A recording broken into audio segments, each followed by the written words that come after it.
Yeah. I didn't know that. You guys do that, like, yeah. I like the little writing dots. Thank you, ma'am. Bring it up, right? I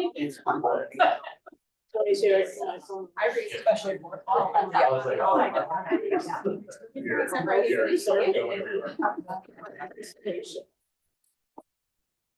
Good evening, everyone. Roll call. Mrs. Petropoulos, absent. Mrs. Lebudzic? Here. Mrs. Grove? Here. Mrs. Lammle? Here. Mr. Medina? Here. Mrs. Schroeder, absent. Mrs. Bergman, absent. Pledge of allegiance, please. I pledge allegiance. I pledge to the flag of the United States of America and to the republic for which it stands, one nation, under God, indivisible, with liberty and justice for all. Thank you. Introduction of guests. Yeah, we have a pretty packed house tonight. So we have our admin team and we have some potential people coming here soon, as well as Korea members representing. So we appreciate that. And if it's okay, I'd love to go right into our recognition to Please honor do. one of our special guests. So Ms. Glenn, I know you really want to stand up and be recognized. So I will let you stay seated. But we just wanted to say thank you. Unfortunately, we had an incident in the lunchroom, very scary, where we had a first grade student who was choking. And Ms. Glenn jumped right in and performed what she needed to perform with the Heimlich, and was able to save the student in there. And again, you become a teacher because you want to teach kids and you like kids and you hope you never have to do something like that. But we know we have staff who cares enough that they're going to jump in and take care of it when it needs to happen. But we wanted to say thank you. We wanted to present you with this certificate of appreciation.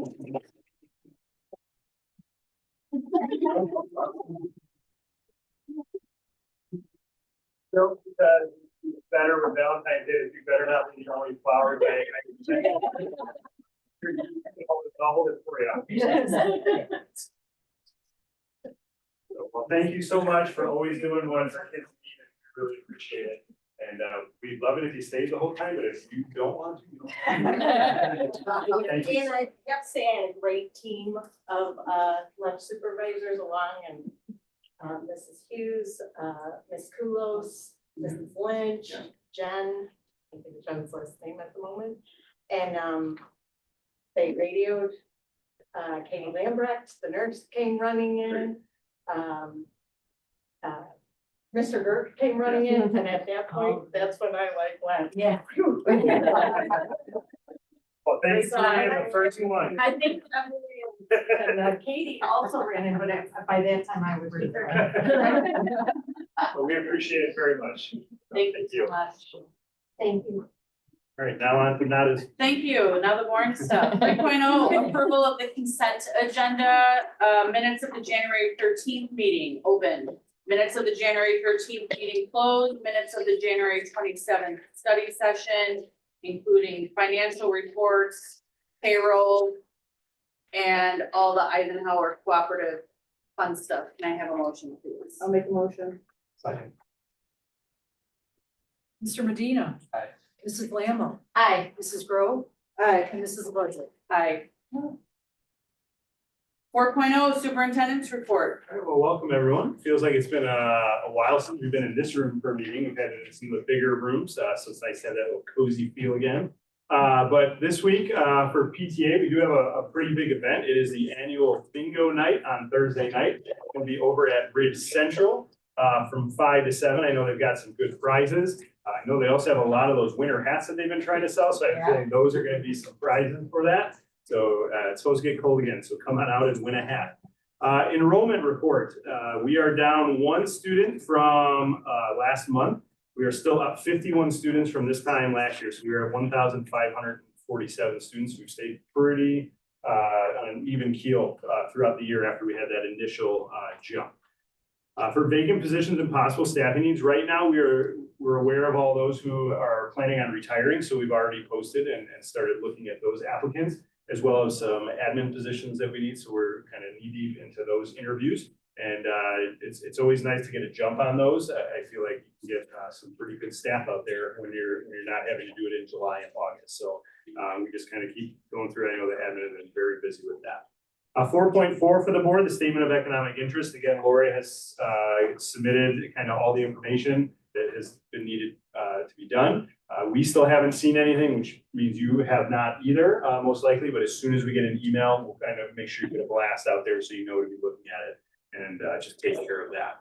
4.5, I do want to spend a little more time on. That is a board discussion on the school calendar for the 26-27 school year. We are about a month behind from where we would normally have talked about this in January. However, 218 got us the calendar a little bit later, and so we really wait for them to start planning ours out. A couple of things that are making it a little more difficult than usual. I would say this is the calendar we have followed the least of 218 since at least I have started. For one, their Thanksgiving, they went to giving no extra days off during Thanksgiving other than that Thursday and Friday. In both calendars, I'm still proposing we have the parent-teacher conferences on Monday night with the remainder of the week off. They are taking off for winter break. I believe December 18th was their last day. They are giving a full 2.5 weeks off for break. I don't think I've ever seen that long of a winter break. We have two different options that we're going to ask the staff to kind of give feedback on. One is getting out that same day as 218. Another is going to school that Monday, I believe is the 21st. And then the 22nd would be an early dismissal day. And then we would give an additional day coming back from winter break, because I think on one where we get out on the 18th, we come back to a Teacher Institute on January 4th and students start on the 5th. And then the other one where we go later in December, that gets pushed back a day. A couple of other things, we heard really good feedback overall, having our SIP day kind of tied to the Halloween celebration day. So I'm again recommending that on Friday, October 30th. I think 100% of staff talked to me, said it was a good idea. And I think like 98% of families that stopped me said that worked out really well. And again, one of the main reasons we want to do that is we see our SIP days, unfortunately, are often our lower attendance days. Because if kids are going to stay home, parents say, sure, stay home a half day, unfortunately. And Halloween is a low attendance day for us. So we really want to combine those together to just have one low attendance day that week. You'll see also a difference on the drafts is just the starting date for students. In the past, we've always done 2 Teacher Institutes on a Monday and Tuesday. At least since I've been here, we've given that Wednesday as just a day off for everyone who's a teacher or a paraprofessional, not working in the office or custodian. It gives kind of everyone that day to kind of reset and really be ready there for the students. So on one calendar, that is still the case. On the other, just with the way the days work, we took that day away and students would start on the Wednesday. So those are some of the different things. Again, 218, this has been one of the harder ones to follow. The final thing is the Eid holidays. It's been really hard to get a general sense of who's taking what days off. The second Eid in May, it's pretty clear that most people plan on taking that Monday off. 218 is not off, but all the feeder districts into 230 are off. They're taking it off. However, the one earlier in the year in March, some districts are taking the Tuesday off. Many districts are taking the Wednesday off. That is the one I asked the staff who celebrate what they were going to say. And at first it was like 70-30 is what I had in your packet. I looked it up again today to see what the results are. And it's 58% say the Tuesday and 42% say the Wednesday. I am planning on going with the Tuesday. That is what 218 has done. So that is what I'm recommending in both calendars. We've had much more clear things in the past. So this one took a little bit longer, so after tonight, if the board has any feedback now or later, please provide that for me. Tomorrow morning, I'll be emailing both Korea and Cress. And they'll have about 2 weeks to get that feedback back to me. And then we'll come back, hopefully have a recommendation at the March 10th board meeting. Any questions or comments on the calendar? We still, either calendar we follow, is still out there in June 4th. Correct, both dates get out June 4th, correct. Any other questions? If you do see anything, please send it to me because I want to take everyone's feedback before we move forward. 4.6 staffing needs for the 26-27 school year. We're really looking at what class sizes are going to look like. We think Ridge Central, at least as of now, we're doing okay in terms of adding classes. Ridge Long, we have 2 different grade levels. that are already, we'll call bursting at the seams.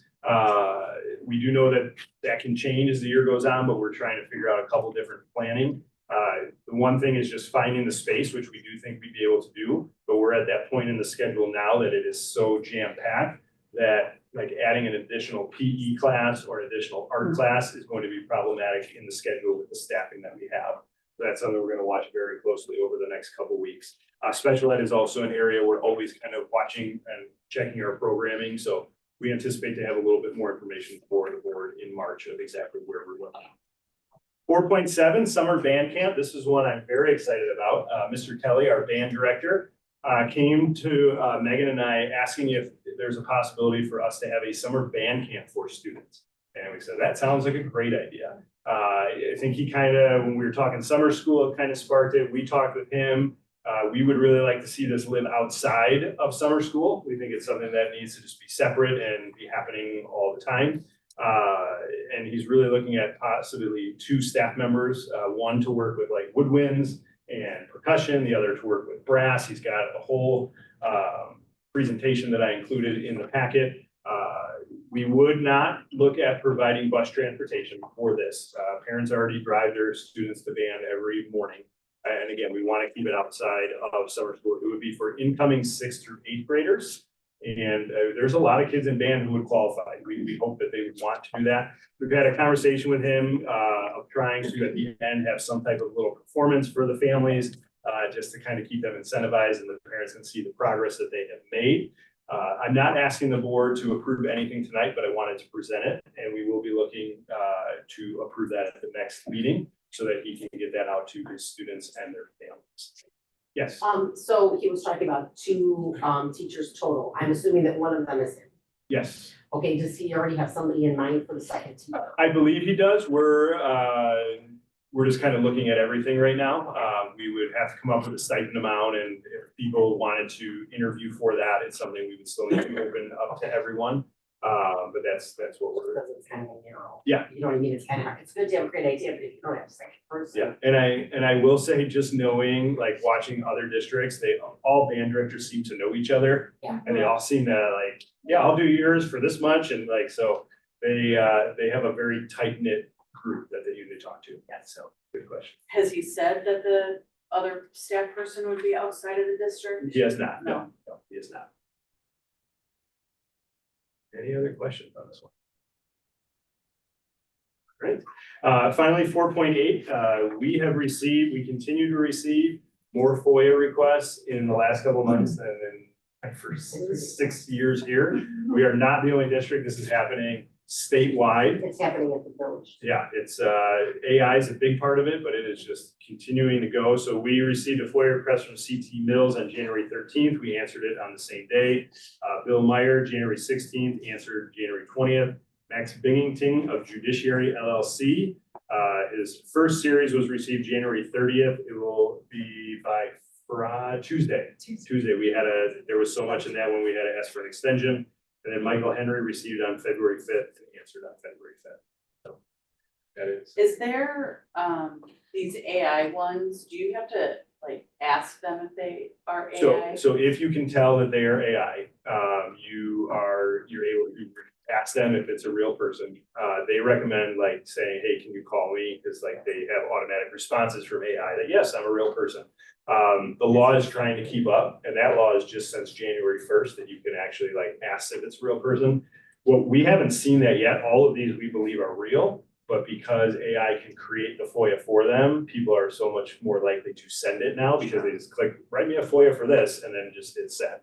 So that's why I think the real reason we're seeing such an increase.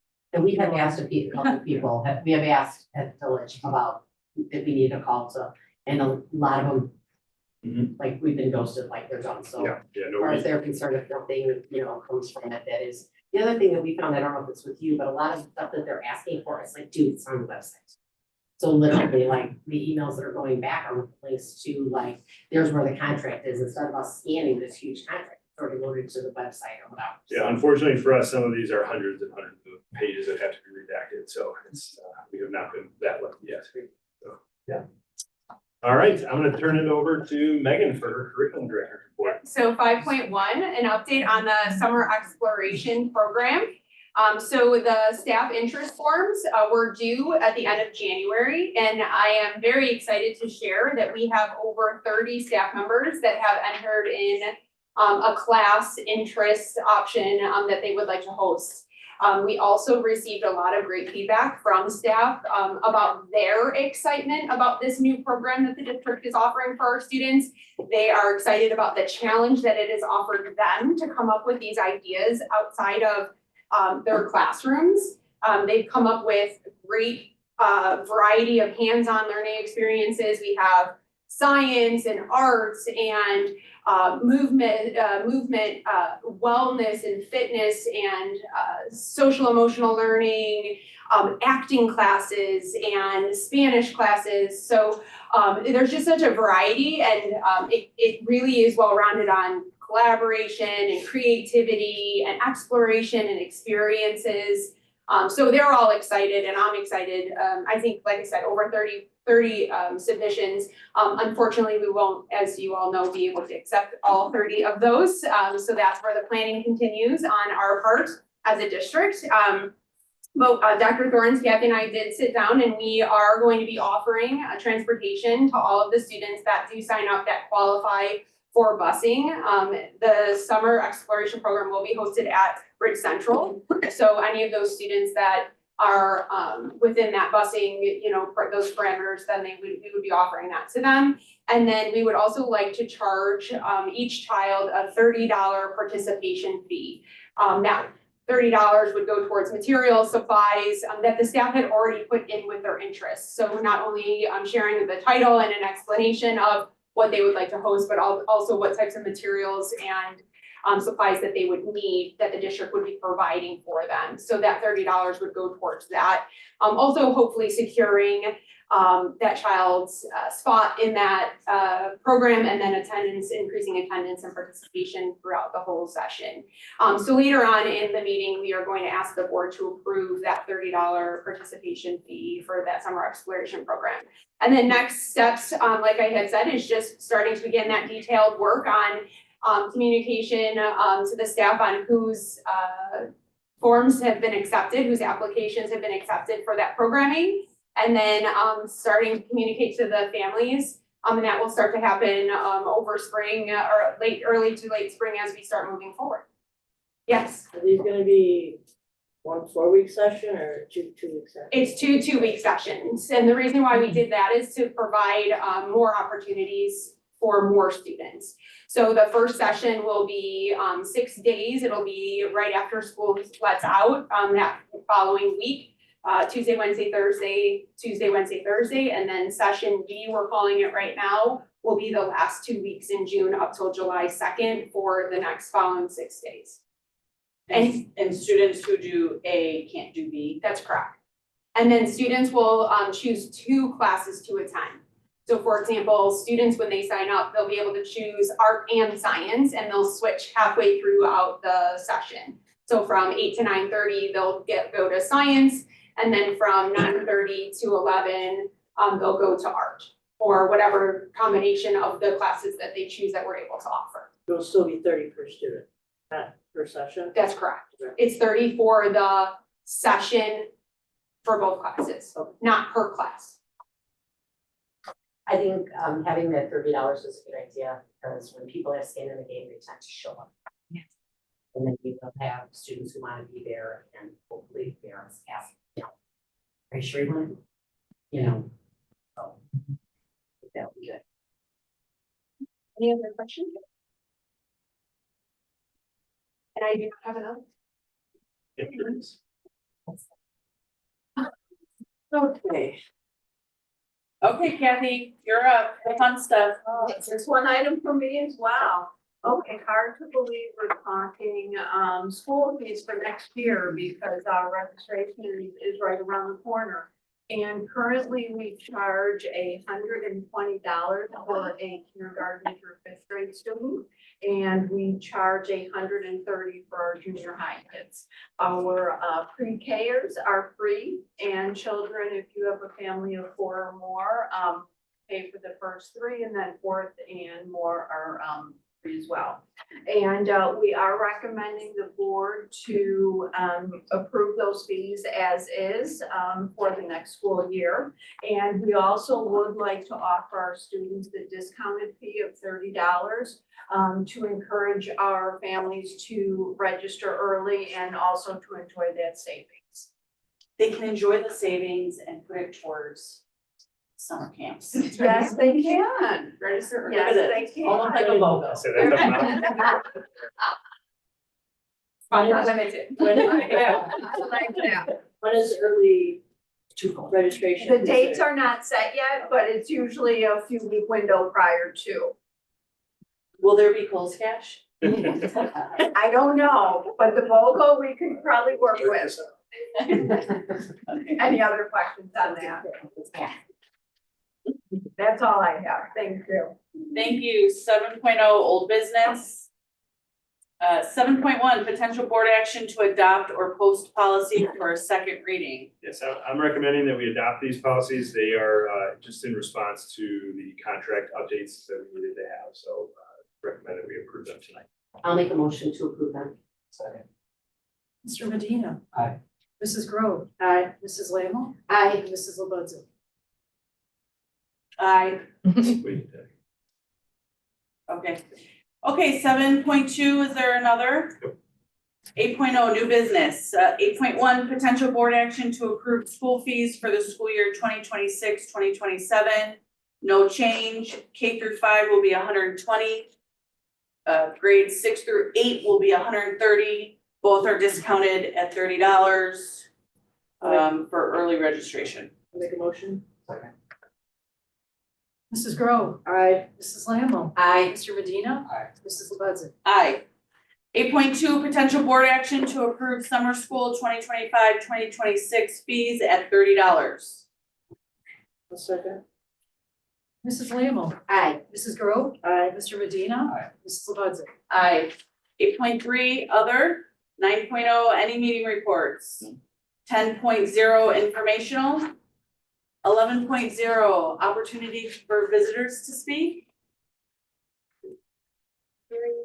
Okay. 12.0 president's prerogative. Hello, everybody, welcome. We're 100 days in. And February is almost over. We're very excited. Was your hand up? No, I said 105. Oh, 105 days. Those 5 days are very important. As we crawl into the months where the sun starts shining again and the kids get ants in their pants, stay strong. Keep fighting the good fight. Okay, 13.0, adjourn to closed session. Yeah, we're looking to adjourn to the discussion of employment, compensation, discipline, performance, or dismissal of specific employees of the public body or legal counsel for the public body, including hearing testimony on a complaint lodged against an employee of the public body or against legal counsel for the public body to determine its validity. However, a meeting to consider an increase in compensation of a specific employee of a public body that is subject to the Local Government Wage Increase Transparency Act may not be closed and shall be open to the public and posted and held in accordance with this act as defined in the Open Meetings Act, Section 2C1. Discussion of collective negotiated matters between the public body and its employees or the representatives, or deliberation concerning salary schedules for one or more classes of employees as described in Section 2C2, the purchase or lease of real property for the use of the public body, including meetings held for the purpose of discussing whether a particular parcel should be acquired as defined in Section 2C5. Discussion of pending or probable and imminent litigation against, affecting, or on behalf of the district as defined in Section 2C11. And the discussion of minutes in prior meetings lawfully closed under the Open Meetings Act as defined in Section 2C21 for the purpose of review, approval, or release of such minutes.